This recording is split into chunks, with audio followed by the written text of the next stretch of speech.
believe what I found. A 320 gigabyte HDD for just $1. Of course, this isn't anything fast. It's a traditional HDD, and honestly, drives like this are basically outdated for modern use. That's why people are selling them for next to nothing. This one has already been used for over 9,000 hours. Yeah, it's definitely been through a lot, but for this build, it's enough to install Windows and maybe a few basic games. Now, we move on to the hardest part of this entire build, the GPU, because unlike CPU or RAM, you almost never find a GPU for $1, even the really old ones. I checked eBay, and there wasn't a single option, so I had to get creative. I reached out to someone I know and managed to negotiate a GPU, just the bare PCB, no cooler, for exactly $1. The seller claimed it still works.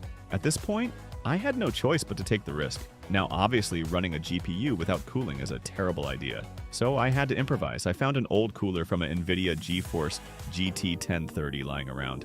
And surprisingly, it fits pretty well. So I mounted it, added some thermal paste, which by the way probably costs more than the GPU itself. And just like that, we now have a GPU that can actually run without overheating.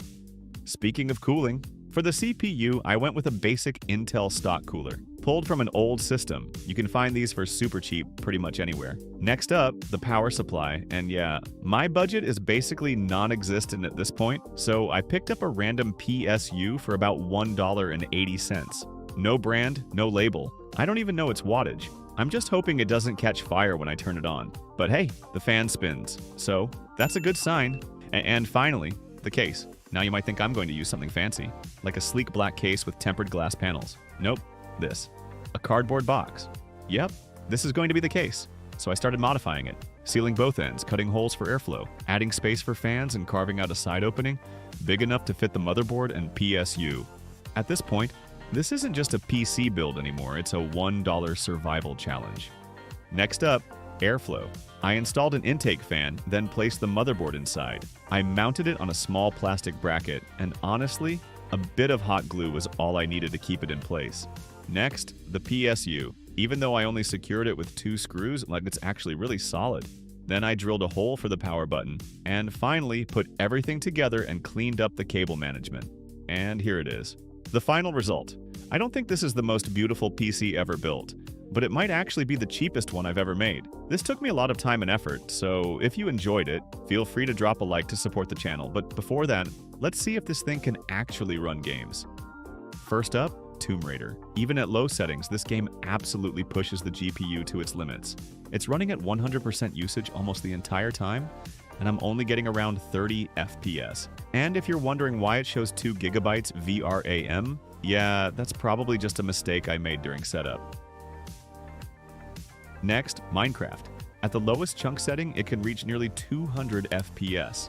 But at 8 chunks, it drops to around 30 FPS, and it's far from stable. The CPU just can't keep up. FPS is all over the place, and the experience feels pretty rough.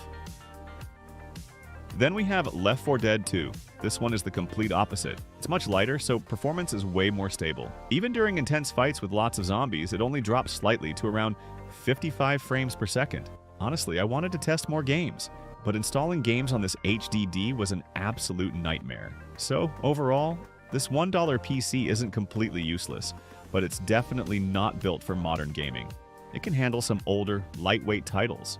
But that's about it. Thanks for sticking with me through this entire build.